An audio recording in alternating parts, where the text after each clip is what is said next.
Aromatic hydrocarbon basically arene कहलाते हैं। और एरीन का मतलब क्या होता है? एरीन वर्ड कहां से आया है?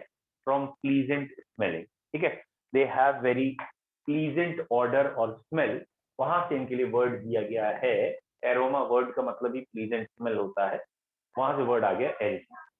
लेकिन एरोमेटिक के लिए बेसिकली दो क्लासेस बनाई है, एक बेंजीनॉइड, एक नॉन बेंजीनॉइड। जिसमें भी बेंजीन की रिंग होगी दैट आर बेंजीनॉइड, और जहां बेंजीन की रिंग नहीं है नॉन बेंजीनॉइड। ठीक है, तो हम पहली चीज आपसे डिस्कस कर रहे हैं कि एरोमेटिक क्या होते हैं, what is basically aromaticity. Aromatic कौन से कंपाउंड होंगे, कौन से नहीं होंगे। तो एरोमेटिक के लिए तीन रूल्स या तीन पॉइंट्स देखने होते हैं। Point number 1, compound must be cyclic. Compound cyclic होना चाहिए। Okay. Point number 2, it must have, okay, point number 2, it must have complete delocalisation. Complete delocalisation, ये अभी देखते हैं व्हाट इज कंप्लीट डीलोकेलाइजेशन। कहीं डीलोकेलाइजेशन रुकना नहीं चाहिए, दैट मीन्स रेजोनेंस लगातार होती रहनी चाहिए। कहीं ऐसा नहीं होना चाहिए कि रेजोनेंस ब्रेक हो गई। It must have complete delocalisation. And the point number 3, it should follow Huckel's rule of, Huckel's rule of aromaticity. ये हक्कल्स रूल फॉलो करना चाहिए, और हक्कल्स रूल होता है 4n + 2 पाई इलेक्ट्रॉन। ये होनी चाहिए। यहाँ n की एक कोई भी वैल्यू रख सकते हैं आप, 0, 1, 2, और अगर आप n की वैल्यू यहाँ 0 रखेंगे बच्चों, तो ये आ जाएगा 2 पाई इलेक्ट्रॉन। फिर n की वैल्यू 1 रखेंगे तो 4 से बढ़ गया 6 पाई इलेक्ट्रॉन, फिर 10 pi electron and so on. तो कंपटीशन के हिसाब से एक वाइड टॉपिक है, लेकिन अभी 11th स्टैंडर्ड में आप बेसिक ये मान के चलिए कि आपको देखना है साइक्लिक हो, यानी ओपन चेन एरोमेटिक नहीं हो। साइक्लिक में दूसरी चीज फिर देखनी है रेजोनेंस, यानी delocalisation through out the ring. Through out the ring का क्या मतलब होता है बच्चों, कि एक डबल बॉन्ड है, फिर सिंगल बॉन्ड है, फिर डबल बॉन्ड है, ये डीलोकेलाइजेशन कहलाता है। It should be through out the ring. और फिर तीसरी चीज, पाई इलेक्ट्रॉन का नंबर या तो 2 होगा, या 6 होगा, या 10 होगा। ये भी आपको बहुत इंपॉर्टेंट है, याद रखना है। 2 पाई इलेक्ट्रॉन, 6 पाई इलेक्ट्रॉन, या 10 पाई इलेक्ट्रॉन, तो ये पहचानना चाहिए। तो ये 3 पॉइंट हो गए। 1 को पहला पॉइंट साइक्लिक, कहीं 1 लिख दूं या C लिख दूं समझ जाना, साइक्लिक के लिए कह रहा हूं। दूसरा है डीलोकेलाइजेशन कंप्लीट, यानी रेजोनेंस कंप्लीट होनी चाहिए, double single double single double ऐसी चीज होनी चाहिए। And third is हक्कल rule of aromaticity, यानी पाई इलेक्ट्रॉन 2, 6, 10। बच्चों कुछ कंपाउंड कहलाते हैं हमारे नॉन एरोमेटिक, है ना।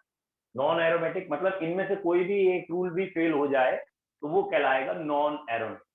तो ये जो मैं अभी आपके सामने मैंने ग्रुपिंग कर दिया, ये डेफिनेशन हो गई हमारी ए फॉर एरोमेटिक के लिए। मैं इसे अभी ए कह दूंगा तो ये एरोमेटिक के लिए डेफिनेशन हो गई। ठीक है बेटा, ये डेफिनेशन अभी और एक्सप्लेन कर रहा हूं तो आपको क्लियर हो जाएगा कि ये हक्कल्स रूल ऑफ एरोमेटिसिटी में 2 पाई, 6 पाई, 10 पाई क्यों, बाकी क्यों नहीं। ठीक है, तो ये बेसिकली अगर हम ये कहें कि मॉलिक्यूलर ऑर्बिटल थ्योरी का अगर आपको डायग्राम याद, मॉलिक्यूलर ऑर्बिटल थ्योरी में सिग्मा, सिग्मा स्टार, पाई, पाई स्टार वाला डायग्राम था, तो उसमें ये देखा कि किस केस में स्टेबिलिटी अचीव हो रही है। और ये वाले 3 जब पॉइंट लग रहे थे तो कंपाउंड हाईली स्टेबल हो रहे थे, तो उन्होंने इसे रूल बना दिया हक्कल्स रूल ऑफ एरोमेटिसिटी, कि जब भी इतने इलेक्ट्रॉन आते हैं तो वो जो मॉलिक्यूलर ऑर्बिटल्स होते हैं वो कंप्लीटली भर जाते हैं और स्टेबल हो जाता है। फिर उन्होंने एक और डेफिनेशन बनाई है जिसे कहा है एंटी एरोमेटिक। एंटी एरोमेटिक बेटा ये 11th स्टैंडर्ड में बिल्कुल नहीं है, लेकिन ऑब्वियसली मैं आपको पढ़ा रहा हूं तो अगर आपके समझ में आ जाता है तो अच्छा रहेगा। एंटी एरोमेटिक में पहला पॉइंट वही है जो एरोमेटिक का है, इट शुड बी साइक्लिक। दूसरा पॉइंट भी वही है जो एरोमेटिक का है, दैट इज कंप्लीट डीलोकेलाइजेशन। ठीक है, दूसरा पॉइंट और पहला पॉइंट सेम है। थर्ड पॉइंट है 4n पाई इलेक्ट्रॉन, यानी 5 इलेक्ट्रॉन के नंबर 4 के इंटीग्रल मल्टीपल में होंगे, यानी कि या तो 4 पाई इलेक्ट्रॉन होंगे या 8 होंगे या इसके इंटीग्रल मल्टीपल में ही होंगे। और जब हम 4 या 8 या 12 पाई इलेक्ट्रॉन भरते हैं तो देखते हैं कि वो एंटी बॉन्डिंग में ना, जो बॉन्डिंग एंटी बॉन्डिंग थे, तो एंटी बॉन्डिंग में 2 अनपेयर रहेगा। तो एंटी बॉन्डिंग में अनपेयर रहने की वजह से ये अनस्टेबल हो जाती है और इस चीज को हम कहने लगते हैं एंटी एरोमेटिक। तो एंटी एरोमेटिक बच्चों क्या है, जिसमें एंटी बॉन्डिंग में 2 अनपेयर्ड इलेक्ट्रॉन रहते हैं और ये कंडीशन है एंटी एरोमेटिक। ठीक है, ये कंडीशन आ गई एंटी एरोमेटिक। एक एरोमेटिक आया, एक एंटी एरोमेटिक आया, तो एक कॉमन सेंस की बात है। तीसरा कौन सा आएगा बेटा, तीसरा कौन सा आएगा? ठीक है बेटा, तीसरा आएगा नॉन एरोमेटिक। ठीक है, थर्ड इज नॉन एरोमेटिक। ठीक है, aromatic, anti aromatic and non aromatic. Non aromatic हो सकता है वो ओपन चेन हो सकता है, या साइक्लिक भी हो सकता है।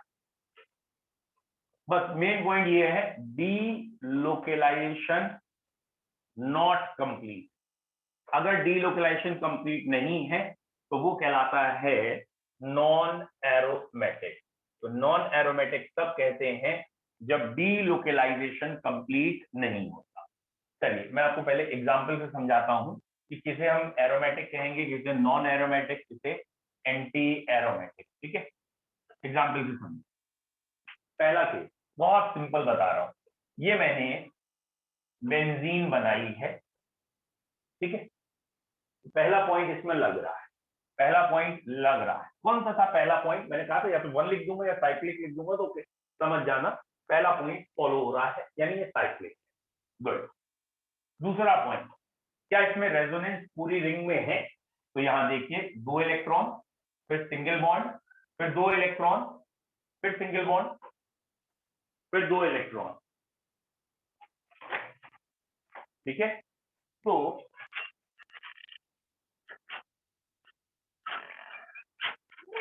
दो इलेक्ट्रॉन, सिंगल बॉन्ड, 2 इलेक्ट्रॉन, तो ये वाली चीज क्या कहलाएगी आपकी कि रेजोनेंस जो है ये रिंग में है। ठीक है बच्चों, ये रिंग में रेजोनेंस है।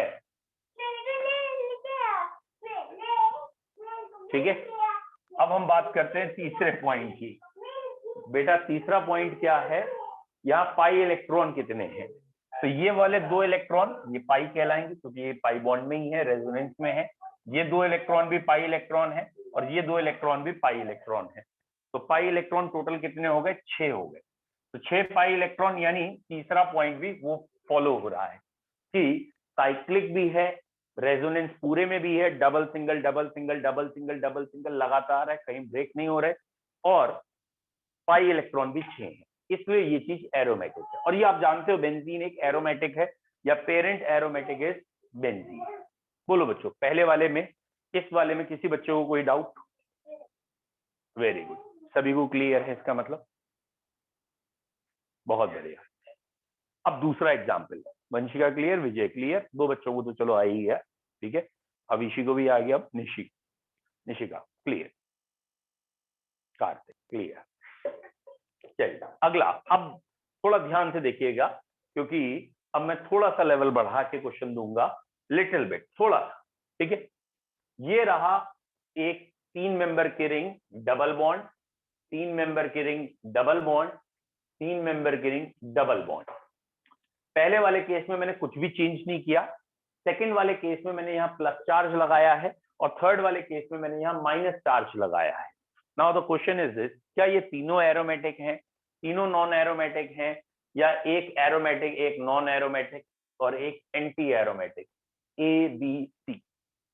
ऑब्वियसली आपको सिर्फ यही बताना है कि पहला वाला आपका एरोमेटिक है या नॉन एरोमेटिक है, फिर दूसरा, फिर तीसरा।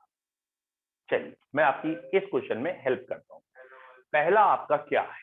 एक मिनट बेटा विजय, बेटा पहले वाले में जरा ध्यान से देखिए, साइक्लिक है, यानी पहला पॉइंट पूरा हो गया, साइक्लिक है। दूसरा पॉइंट था क्या रेजोनेंस कंप्लीट है, सेकंड पॉइंट था क्या रेजोनेंस कंप्लीट है, गलत, रेजोनेंस पूरी नहीं है। कैसे नहीं है, ये रहा डबल बॉन्ड, ठीक है, फिर ये रहा सिंगल बॉन्ड, यहाँ कहाँ है डबल बॉन्ड, अरे मैंने अभी कहा था रेजोनेंस कब कंप्लीट होती है, डबल सिंगल डबल या कोई और चीज हो, तो यहाँ डबल सिंगल डबल तो है ही नहीं, तो यहाँ रेजोनेंस कंप्लीट नहीं है। और क्योंकि यहाँ सेकंड पॉइंट बेटा नहीं लगा है, सेकंड नहीं लगा है, इसलिए ये कंपाउंड केमिस्ट्री में कहलाएगा non aromatic, this will term as non aromatic, इसे हम नॉन एरोमेटिक कहेंगे। अब कोई बच्चा हिम्मत करके बताए सेकंड क्या होगा, बी वाला क्या होगा, एरोमेटिक, नॉन एरोमेटिक या एंटी एरोमेटिक, ठीक है। चलिए सेकंड में फर्स्ट पॉइंट यानी साइक्लिक है, second point resonance double single plus single double, resonance इसी को कहते हैं double single double. Third point कितने इलेक्ट्रॉन टेक पार्ट कर रहे हैं, ये दो हैं, इधर आए दो ही इलेक्ट्रॉन टेक पार्ट कर रहे हैं, यानी यहां पहला भी फॉलो हो रहा है, दूसरा भी और तीसरा भी, इसलिए ये एरोमेटिक है। यहाँ तीनों चीजें फॉलो हुई हैं, साइक्लिक भी है, डबल सिंगल डबल वाली कंडीशन या double single plus double single minus, मतलब रेजोनेंस पूरी है। और फिर तीसरा भी पॉइंट फुलफिल हो रहा है कि इसमें सिर्फ 2 पाई इलेक्ट्रॉन रेजोनेंस में टेक पार्ट कर रहे हैं, और अगर 2 पाई इलेक्ट्रॉन टेक पार्ट करते हैं तो वो भी एरोमेटिक आता है। बहुत बढ़िया विजय, वेरी नाइस। सी वाला एंटी एरोमेटिक है, कारण बेटा पहला पॉइंट फॉलो हो रहा है साइक्लिक है, दूसरा पॉइंट फॉलो हो रहा है कि डबल सिंगल, नेगेटिव का मतलब लोन पेयर, सिंगल डबल, यानी रेजोनेंस पूरी हो रही है। और थर्ड पॉइंट में जरा ध्यान से देखिए कितने इलेक्ट्रॉन टेक पार्ट कर रहे हैं, 2 इलेक्ट्रॉन ये हैं और ये भी तो 2 टेक पार्ट कर रहे हैं, जिस समय ये यहां से जाएंगे उस समय ये यहां से यहां जाएंगे, दैट मींस 2 इलेक्ट्रॉन और है, total 4 pi electron take part कर रहे हैं।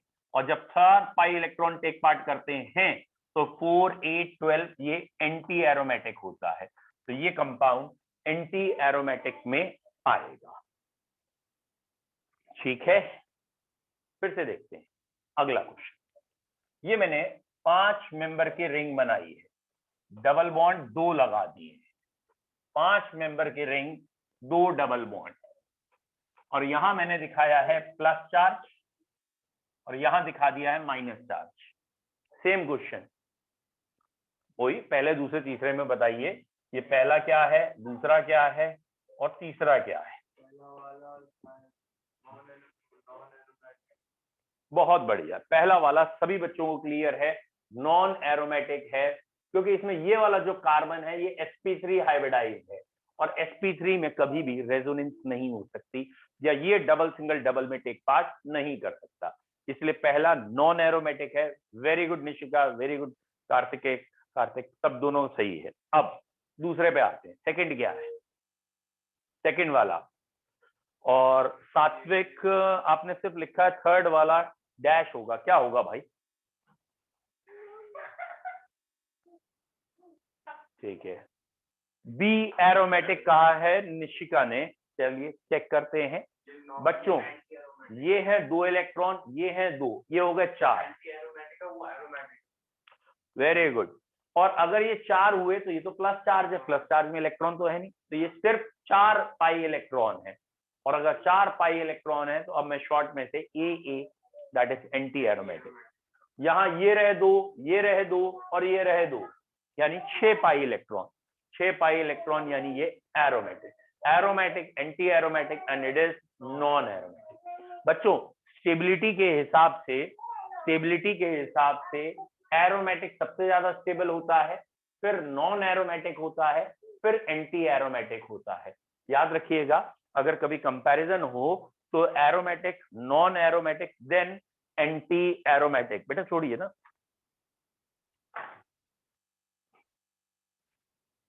ठीक है, aromatic, non aromatic, then anti aromatic, ठीक है। एक मिनट रुकना बच्चों, अरे यार इसे हटाओ,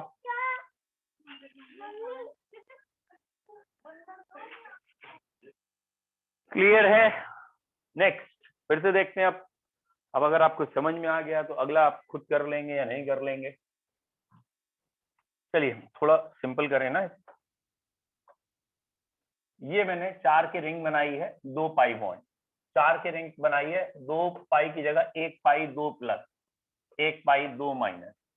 अब फिर वही क्वेश्चन मैं आपसे पूछ रहा हूं और सेम एरोमेटिक, नॉन एरोमेटिक और एंटी एरोमेटिक, बताइए बच्चों। Same question, aromatic, non aromatic, anti arrow. ये क्या लिख दिया, 3 2 1 लिख दिया तुमने बेटा। मैंने ये थोड़ी पूछा कोई ऑर्डर, मैंने पूछा इसमें कौन सा एरोमेटिक है, कौन सा नॉन एरोमेटिक है, कौन सा एंटी एरोमेटिक है। स्टेबिलिटी ऑर्डर नहीं पूछ रहा हूं मैं यहाँ बेटा, सात्विक बताना पड़ेगा। हाँ जैसे इन लोगों ने बताया है, अविशी गलत है आपका, निशिका सही था, विजय आप भी गलत हैं। चलिए स्टार्ट करते हैं। पहला वाला जो है वो एंटी एरोमेटिक है, double single double single double, यानी पहला पॉइंट फॉलो हो रहा है, दूसरा पॉइंट फॉलो हो रहा है, बट तीसरे पॉइंट में सिर्फ 4 पाई इलेक्ट्रॉन दिख रहे हैं, और क्योंकि इसमें सिर्फ 4 पाई इलेक्ट्रॉन दिख रहे हैं तो ये एंटी एरोमेटिक होगा। 4 पाई वाले एंटी एरोमेटिक होंगे। ठीक है बेटा सात्विक। अब और सेकंड, बेटा बेटा जल्दबाजी मत कीजिए, इस बारी मैंने थोड़ा सा जानबूझ के ट्रिकी दिया था। Double single plus single plus single double, तो रेजोनेंस पूरी है, लगातार रेजोनेंस है, double single plus single double single double, resonance पूरी है, और इस चीज को हम एरोमेटिक कहेंगे। तो सेकंड इज एरोमेटिक, क्योंकि सिर्फ ये 2 पाई इलेक्ट्रॉन टेक पार्ट कर रहे हैं और 2 पाई वाले एरोमेटिक होते हैं, तो second is aromatic. Now coming third, बेटा थर्ड इज ऑल्सो एरोमेटिक, क्योंकि यहाँ पे ये 2 पाई इलेक्ट्रॉन जब जाएंगे तो ये यहां जाएंगे, तब ये यहां जाएंगे, एंड सो ऑन। तो जब ये रेजोनेंस लगातार ऐसे चल रही है तो ये वाली चीज कहलाएगी ऑल्सो एरोमेटिक। तो ये भी एरोमेटिक, ये भी एरोमेटिक, और वो एंटी एरोमेटिक। अब कई बच्चों ने क्या सोचा कि 3 जब भी देता है तो एक एरोमेटिक कहना है, एक एंटी कह रहा है, एक नॉन कहना है। इसमें नॉन एरोमेटिक कोई नहीं है। सेकंड वाले में डबल है, सिंगल है, प्लस है, सिंगल है, फिर प्लस है, फिर सिंगल है, फिर डबल है, तो रेजोनेंस पूरी है, कहीं रेजोनेंस ब्रेक नहीं हुई, और पाई इलेक्ट्रॉन सिर्फ 2 है, इसलिए सेकंड वाला एरोमेटिक। यहाँ 6 पाई इलेक्ट्रॉन है इसलिए एरोमेटिक, और यहाँ पाई इलेक्ट्रॉन सिर्फ 2 ही थे, सॉरी 4 थे, तो एंटी एरोमेटिक। और एक दो देख लेते हैं। अब देखिए इस क्वेश्चन में अधिकतर बच्चे गलत करते हैं। यहां मैंने बेंजीन की रिंग की जगह आई मीन टू से एक हेट्रोसाइक्लिक कंपाउंड लिया है, और इसका टेक्निकल नाम फ्यूरान है, FURAN, फ्यूरान। और ऐसे ही एक होता है पायरोल, ये पायरोल कहलाता है, और एक होता है थायोफीन। जब यहाँ सल्फर लग जाता है तो ये, इसका एक टेक्निकल नेम है थायोफीन, या कॉमन नेम कहना चाहिए, सॉरी, और ये है पायरोल, और इसे कहते हैं furan. But question is this, which is aromatic, which is non aromatic, which is anti aromatic. और मैंने आपकी हेल्प के लिए लोन पेयर बना दिए हैं, बट अब आप चेक करिए कौन सा नॉन एरोमेटिक है, कौन सा एरोमेटिक है, कौन सा एंटी एरोमेटिक है। ठीक है, फास्ट, ठीक है। पहला वाला विजय ने कहा है नॉन एरोमेटिक है। ओके चलिए मैं समझा देता हूं अब आपको। बच्चों तीनों के तीनों ही एरोमेटिक हैं, ऑल द 3 आर एरोमेटिक। विजय या बाकी जो एक दो बच्चे जो गलत सोच रहे हैं वो सुन लीजिए क्या है। बेटा ये 2 इलेक्ट्रॉन, ये 2 इलेक्ट्रॉन और ये 2 इलेक्ट्रॉन, यही 6 तो रेजोनेंस में टेक पार्ट करेंगे। कभी भी एक एटम के 2 लोन पेयर थोड़ी दोनों टेक पार्ट करने पड़ते हैं। जब भी रेजोनेंस होगी तो एक टाइम में तो एक ही लोन पेयर आगे जाता है। भले ही मैंने जानबूझ के यहाँ पे 2 लोन पेयर दिखाए हैं, लेकिन एक एटम के कभी दोनों लोन पेयर टेक पार्ट नहीं कर सकते।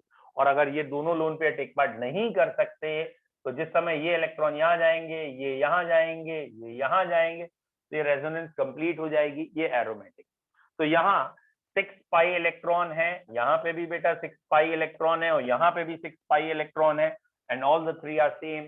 तीनों में बस सेंट्रल एटम या एक एलिमेंट जो है ऑक्सीजन, नाइट्रोजन या sulphur, that is a hetero atom. तो ये हेट्रोसाइक्लिक एरोमेटिक कंपाउंड कहलाते हैं। हेट्रोसाइक्लिक मतलब कार्बन की जगह कोई और रिंग में आ गया है, लेकिन एरोमेटिक ये भी है। ठीक है, नेक्स्ट। अब देखिए एक एनसीईआरटी का क्वेश्चन है, बहुत अच्छा क्वेश्चन है। जो ज्यादा पढ़ लेते हैं उनका गलत हो जाता है और जिनका कम पढ़ा है उनका सही होता है। ये एनसीईआरटी का क्वेश्चन है, आपके लेवल में दे रखा है। एनसीईआरटी है थोड़ा सा गड़बड़ घोटाले वाली चीज। ये उन्होंने एक साइक्लोऑक्टेट्राईन का स्ट्रक्चर दे रखा है। इट इज साइक्लोऑक्टेट्राईन और ये 1357 मतलब अल्टरनेट ट्रिपल डबल बॉन्ड है साइक्लोऑक्टेट्राईन। और क्वेश्चन पूछा है, आपके क्वेश्चन पूछा गया है एनसीईआरटी के बुक में कि एरोमेटिक है या नॉन एरोमेटिक है। वहां दो ही चीजें दे रखी, तीसरी दे ही नहीं रखी। तो क्या आंसर होना चाहिए? एंड ऑब्वियसली जो बच्चे ज्यादा पढ़ चुके हैं, जिन्हें समझ में आ गया, वो ये कहते हैं इसका आंसर एंटी एरोमेटिक होना चाहिए। क्यों होना चाहिए भैया एंटी एरोमेटिक? पहला पॉइंट साइक्लिक है, दूसरा पॉइंट रेजोनेंस कंप्लीट है, और तीसरा पॉइंट यहाँ उन्हें दिख रहे हैं 8 पाई इलेक्ट्रॉन, और 8 पाई इलेक्ट्रॉन की वजह से होना चाहिए एंटी एरोमेटिक, जबकि ये आंसर गलत है। ये आंसर गलत क्यों है बेटा? एंटी एरोमेटिक होगा ना, क्यों? क्या कह रहे हो भैया? ये एरोमेटिक कैसे गिन लिए तुमने? 6 पाई इलेक्ट्रॉन कहां से गिन लिए? इसका आंसर है, ये एक एक्सेप्शन है, इसका आंसर है कि ये नॉन एरोमेटिक होता है। ये कंपाउंड नॉन एरोमेटिक होता है। रीजन बच्चों, ये कंपाउंड एग्जिस्ट करता है बोट लाइक स्ट्रक्चर में। इस कंपाउंड का स्ट्रक्चर ऐसा है, बोट लाइक, और इसमें ये वाला पाई बॉन्ड और ये वाला पाई बॉन्ड अलग अलग एक्सेस में है। अगर ये पीएक्स और पीएक्स ने पाई बॉन्ड बनाया है, तो ये वाला पाई बॉन्ड पीवाई और पीवाई ने बनाया है, यानी ये दोनों पाई बॉन्ड एक दूसरे के परपेंडिकुलर है। एक पाई बॉन्ड इस एक्सिस में बना है ऊपर, और दूसरा पाई बॉन्ड इस एक्सिस में बना है आगे पीछे। और अगर पाई बॉन्ड की एक्सिस ही अलग है, तो ये पाई बॉन्ड टूटने के बाद इसके साथ पाई बॉन्ड नहीं बना सकता, क्योंकि जब सेम एक्सिस होती है तभी मूवमेंट पॉसिबल है। इनकी एक्सिस सेम नहीं है पाई बॉन्ड के लिए, इसलिए मूवमेंट नहीं होती। तो इसका आंसर है कि यहाँ पे क्योंकि मूवमेंट ही नहीं हो रहे, पाई बॉन्ड मूव ही नहीं कर रहे, तो भैया जो सेकंड पॉइंट था वो फेल हुआ। सेकंड पॉइंट क्या था? रेजोनेंस शुड बी कंप्लीट, वो फेल हो गया। और सेकंड पॉइंट जब भी फेल हुआ तो ये नॉन एरोमेटिक में आएगा, then it is non aromatic. ये कंपाउंड नॉन एरोमेटिक में आएगा। बोलो बच्चों, क्लियर है? It is non aromatic. अब देखिए एनसीईआरटी कितनी चालू किताब है, कितना ज्यादा उन्होंने वो किया है। उन्होंने कहा हमने तो दो ही चीजें पढ़ाई हैं, एरोमेटिक और नॉन एरोमेटिक, तो वो ये क्वेश्चन दे दिया उन्होंने। और उनके यहाँ तो दो ही बातें थी, और उनके हिसाब से एरोमेटिक नहीं है तो नॉन एरोमेटिक हो गया, ये नॉन एरोमेटिक हो गया। अब जिसने सब कुछ पढ़ रखा है, एरो, नॉन एरो और एंटी, वो कहेगा यार होना तो एंटी चाहिए था, बट एंटी का ये एक्सेप्शन है, ये नॉन एरोमेटिक है। ठीक है, बट कॉम्पिटिशन में ये जरूर आता है एंटी एरोमेटिक कौन है। क्या बच्चों अब आप पहचान लेंगे एरोमेटिक, नॉन एरोमेटिक और एंटी एरोमेटिक? चलिए एक और क्वेश्चन करके देखते हैं, और अब देखते हैं कितने बच्चे समझ गए हैं। ओके, थोड़ा सा और टफ करके बनाऊंगा है, लिटिल बिट। ये 3 मेंबर की रिंग है, यहाँ बोरॉन लिखा है, ये डबल बॉन्ड है, ये H है। फिर से 3 मेंबर की रिंग है, बोरॉन की जगह यहाँ लेट सपोज कार्बन है, और कार्बन में जो वैलेंसी है उसके हिसाब से H है। और फिर 3 मेंबर की रिंग है, और यहाँ पे नाइट्रोजन है, और वैलेंसी के हिसाब से H है। 1, 2 एंड 3। पहले वाला ही क्वेश्चन है हमारा भैया, एरोमेटिक, नॉन एरोमेटिक और एंटी एरोमेटिक आपको पहचानना है। चेक करते हैं अब किस बच्चे के समझ में आया है। एरोमेटिक कौन है, नॉन एरोमेटिक कौन है, और एंटी एरोमेटिक कौन है? चेक करते हैं एक एक करके। फर्स्ट क्या है, सेकंड क्या है, थर्ड क्या है? ये एलिमेंट बोरॉन है, साफ दिख रहा है, कार्बन है, और तीसरे में नाइट्रोजन है। आई होप सो मैंने वैसे साफ ही बनाए हैं अपने हिसाब से, ठीक है। ये नाइट्रोजन है, ठीक है।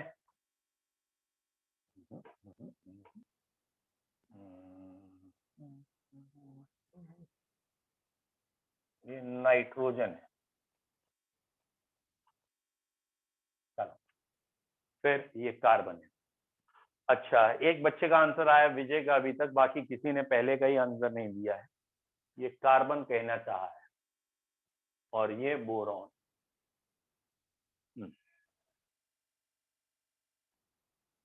चलिए आंसर बताना शुरू करते हैं। वंशिका पहला एरोमेटिक बता रही हैं, निशिका ने non aromatic, Abhishi non aromatic. Okay, बस मुझे एक बताना पड़ेगा, बाकी सब आप समझ जाएंगे। वंशिका ने सेकंड को नॉन एरोमेटिक बताया। वंशिका बहुत अच्छे जा रहे हैं, वेरी गुड बेटा। ओके, बिल्कुल सही है बेटा, तीनों सही हैं आपके, वेरी गुड, बहुत बढ़िया। एक बच्चे के तीनों सही हैं। पहला पहला बच्चों एरोमेटिक है। क्यों? क्योंकि अगर आपको पता है कि बोरॉन में 3 इलेक्ट्रॉन से 3 बॉन्ड बन गए, ये ऑर्बिटल खाली होता है, ये आपको एग्जामिनर बताएगा नहीं, ये खाली होता है, ये आपकी नॉलेज में होना चाहिए। और क्योंकि यहाँ पे ये ऑर्बिटल खाली होना चाहिए, तो ये सिर्फ 2 इलेक्ट्रॉन टेक पार्ट कर रहे हैं, साइक्लिक है, रेजोनेंस है, और 2 इलेक्ट्रॉन खाली टेक पार्ट कर रहे हैं, तो 2 इलेक्ट्रॉन की वजह से ये एरोमेटिक हो गया। तो फर्स्ट इज एरोमेटिक क्योंकि वो साइक्लिक है, उसमें रेजोनेंस है, उसमें 2 इलेक्ट्रॉन टेक पार्ट कर रहे हैं। Second one is non aromatic. ये आप अभी तक पढ़ चुके हो कई बार कि 2 इलेक्ट्रॉन है लेकिन फिर सिंगल बॉन्ड है, फिर सिंगल बॉन्ड है। तो जो सेकेंड पॉइंट था वो फॉलो नहीं हुआ कि resonance is through do not on through out the ring, through out the ring में रेजोनेंस नहीं है। और थर्ड वाला एंटी एरोमेटिक है, कारण नाइट्रोजन में लोन पेयर होता है, जिस समय ये इलेक्ट्रॉन जाएंगे लोन पेयर आगे जाएगा, यानी टोटल 4 पाई इलेक्ट्रॉन्स मूव करेंगे। 4 पाई वाला एंटी एरोमेटिक होता है। तो third one is anti aromatic क्योंकि उसमें 4 पाई इलेक्ट्रॉन है। आई होप सो इतना 11th स्टैंडर्ड के हिसाब से आपको एकदम क्लियर है। किसी को डाउट है तो पूछिए, नहीं तो अगली हेडिंग पढ़ेंगे। Anyone having any doubt? Aromatic, non aromatic, anti aromatic? Vanshika clear? बाकी लोग? विजय क्लियर? कार्तिक क्लियर? ठीक है। सात्विक एंड अभिषी नहीं आया आप लोगों को? निशिका क्लियर? चलिए, सात्विक कह रहे हैं आधा आधा, आधा आ गया आधा नहीं आया, 50-50 में है। कोई बात नहीं, आधे ही क्वेश्चन करने हैं तो 50% में पास हो जाते हैं, ठीक है, इसीलिए तो पासिंग 33। अब प्रैक्टिकली सोचो ना बच्चों, थायोफीन काउंटिंग 6 पाई, थायोफीन में 6 पाई क्यों है बेटा? 2 पाई बॉन्ड है और सल्फर के पास 2 लोन पेयर है, लेकिन एक एटम का एक ही लोन पेयर रेजोनेंस में जा सकता है। भाई थायोफीन में जहां सल्फर है वहीं फ्यूरान में ऑक्सीजन है, और दोनों एक ही चीज है, चाहे सल्फर हो चाहे ऑक्सीजन हो, बात तो एक ही है। एक एटम पे 2 इलेक्ट्रॉन है, एटम के नाम को छोड़ दो, खाली इलेक्ट्रॉन गिनने हैं। तो इलेक्ट्रॉन टोटल 6 पाई थे, इसलिए बेटा अभिषी थायोफीन भी एरोमेटिक था, ठीक है। अब आप प्रैक्टिकली सोचिए, किस जमाने से पढ़ाई चली आ रही है, ऑलमोस्ट 30-40 साल से हम भी देख रहे हैं। पासिंग मार्क्स की अगर हम बात करें और महंगाई की बात करें, महंगाई कहां से कहां बढ़ गई तब से। शुक्र मनाओ पासिंग मार्क्स अभी भी 33% है। अगर वो महंगाई की तरह बढ़ाए जाते या टॉपर्स को देखे जाते, पहले पता है 60%, 50%, आप लोगों के दादा या और थोड़े उस जनरेशन की बात करें तो शायद पासिंग मार्क मतलब जो टॉप करता था वो 60-70% वाला करता था, ठीक है। और उसके बाद जो और आगे जनरेशन आई तो 70 से 80% आने लगे, गुड फर्स्ट, फर्स्ट कहने लगे, गुड सेकंड, ऐसे। फिर आज की जनरेशन है 95, 98, मतलब एक दो जनों को तो 95 आने के बाद भी ना गार्जियन चिल्ला रहे थे 95 आए। मैंने कहा और क्या चाहते हो, 3 बच्चे पास हो जाते हैं, 4 बच्चे इतने में, लेकिन वो 95 में परेशान हो रहे हैं। तो टॉपर कर बढ़ता जा रहा है ना, तो पासिंग मार्क्स भी बढ़ने चाहिए थे। पासिंग मार्क्स अभी भी 33% रखते हैं।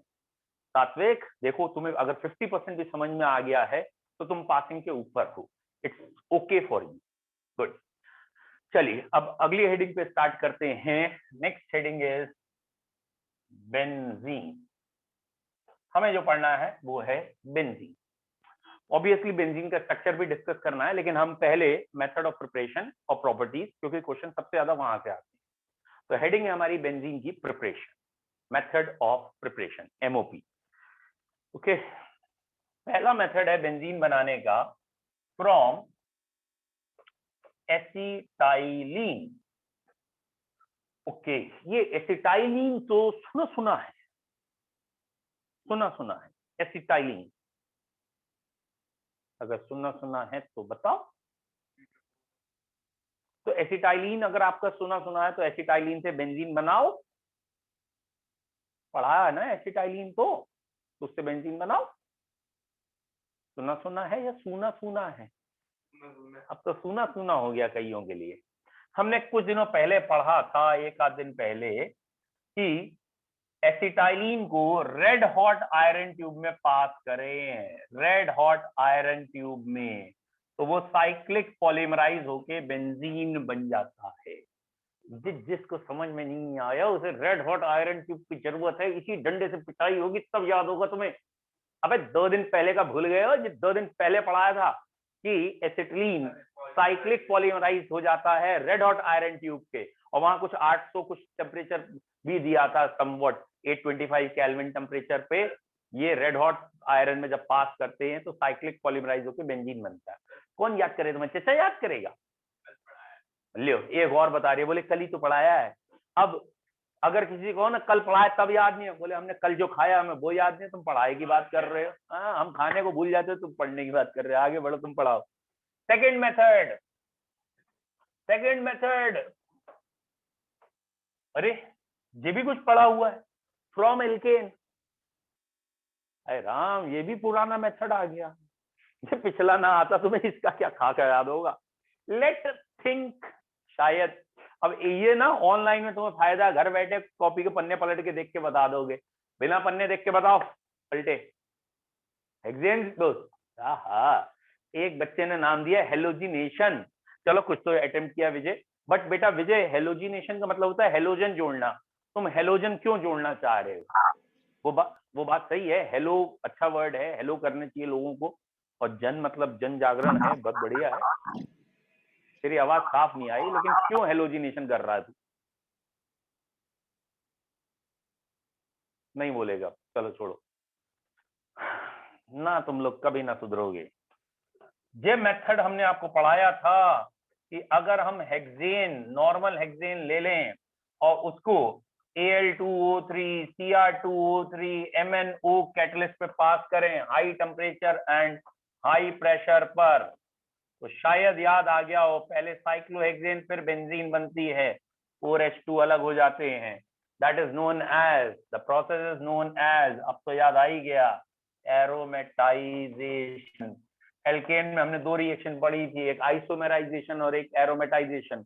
आइसोमेराइजेशन में AlCl3 HCl ऐसे कैटलिस्ट लिए थे। एरोमेटाइजेशन में हमने कहा था ऑक्साइड है Al2O, Cr2O3, और याद करने के लिए बताया था ऑक्सीजन याद रखो, ओ वर्ड याद रखो, नहीं याद रखोगे तो ओ में तुम्हारे नंबर आएंगे, तुम्हारे नंबर वाकई में ओ में ही आएंगे। Is it clear? पढ़ते तो हो नहीं, मैं कुछ नहीं कर सकता।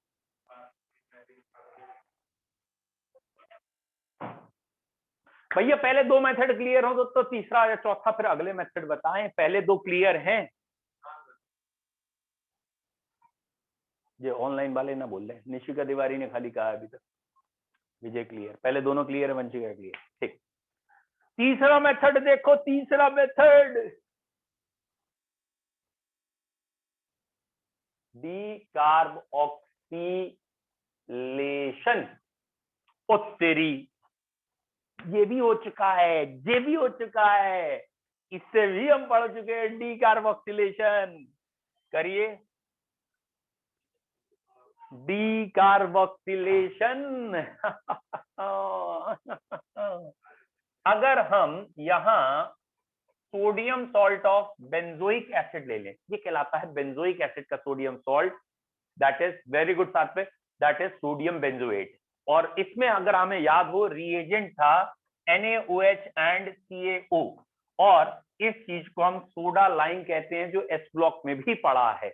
और यहां से Na2CO3 अलग होता है, और Na2CO3 अलग होने के बाद बेंजीन बनती है, ये Na2CO3 अलग हो गया। तो तीसरा मेथड है डी कार्बोक्सिलेशन, ये आज कह सकते हो फिर भी पहला मेथड है हमारा आज का मेन। तो ये था सोडियम बेंजोएट। इसकी आपको पहले लैंग्वेज लिखनी चाहिए, ऐसा ना हो कि आप ये याद कर रहे हैं सिंबल, पहले लैंग्वेज याद करिए। When sodium benzoate is reacted with soda lime, when sodium benzoate reacted with soda lime, then benzene obtained. When sodium benzoate reacted with soda lime, then when sodium benzoate is reacted with soda lime, then benzene obtained. अब equation लिखें, और वैसे technical बताऊं तो ये जो अंदर का सर्किल है ये डॉटेड ड्रॉ होना चाहिए। कोई वाकई में टेढ़ा टीचर आएगा तो काट देगा कि ये आपने सर्किल पूरा कैसे ड्रॉ कर दिया। ये एक्चुअली लगातार रिंग या ये कहें पाई बॉन्ड लगातार रोटेट करते रहते हैं, इसलिए इट शुड बी डॉटेड। कोई बात नहीं है, मतलब वो एक कॉमन सेंस की बात है, डॉटेड बनाए। अब वो आप कह सकते हो, अब टीचर को कहना कि डॉटेड, कहना डॉटेड ही तो बने हैं यार, अरे मुझे तो कंटिन्यूस दिख रहा है, बोले तो चश्मा लगाओ, माइक्रोस्कोप ले जाके देखो, आपको देखेगा दो डॉट हैं, अलग है, दो दूरी है, थोड़े पास बन गए तो दूर से देखने में एक जैसा लग रहा है, लेकिन है दूर दूर। ठीक है, नंबर भी तुम्हें ऐसे ही देगा दूर दूर। चलो भैया, 3 मेथड क्लियर। चौथा एक और देख लेते हैं। ये है चौथा मेथड, जिसमें इस कंपाउंड को केमिस्ट्री में कहा गया है फिनॉल। इस कंपाउंड को केमिस्ट्री में कहते हैं फिनॉल, और फिनॉल को जिंक के साथ डिस्टिल कर दें, बॉयल कर दें। जिंक के साथ जब हम इसका डिस्टिलेशन या बॉइलिंग करते हैं तो जिंक इसका ऑक्सीजन ले जाता है और बेंजीन बन जाती है। जिंक क्या, जिंक ऑक्साइड बनेगा और बेंजीन।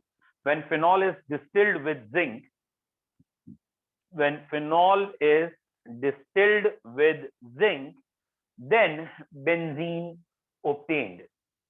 जब फिनॉल का डिस्टिलेशन कर देते हैं जिंक के साथ तो बेंजीन बनती है। When phenol is distilled with zinc, then benzene obtained। बोलो भैया, चारों मेथड में कोई दिक्कत?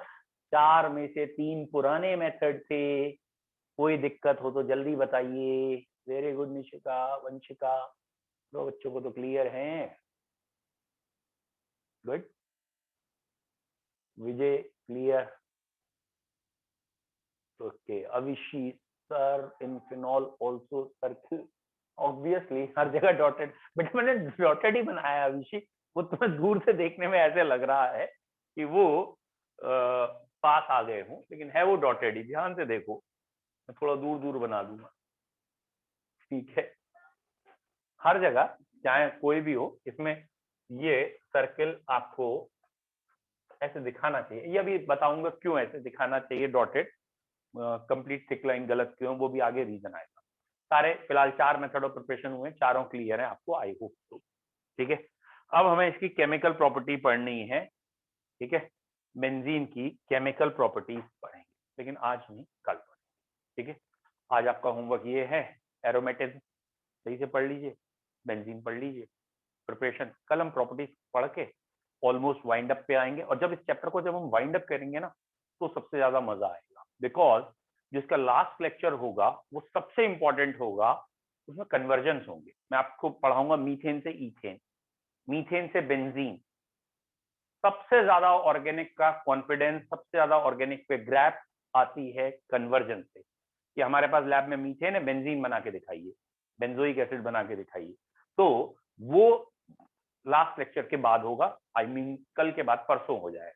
ठीक है, तो संडे तक, कल सैटरडे या परसों संडे हम इसे फिनिश कर लेंगे। संडे को हम एक स्पेशल लेक्चर रख लेंगे फॉर कन्वर्जन, फिर हमारी ऑर्गेनिक भी पूरी तरीके से फिनिश। ओके, शाम का बैच आपका ऑलरेडी मैम वाला फिनिश हो चुका है, ये वाला फिनिश हो जाएगा, फिर हम रिवीजन स्टार्ट कर देंगे कमिंग डेज में। जिसका जो एग्जाम में आ रहा हो, जो भी उसे पढ़ना हो, मैसेज करिए, अलग से टाइम लीजिए, आइए। Most welcome, bye bye. Thank you sir. Thank you sir. Thank you, sir. Welcome.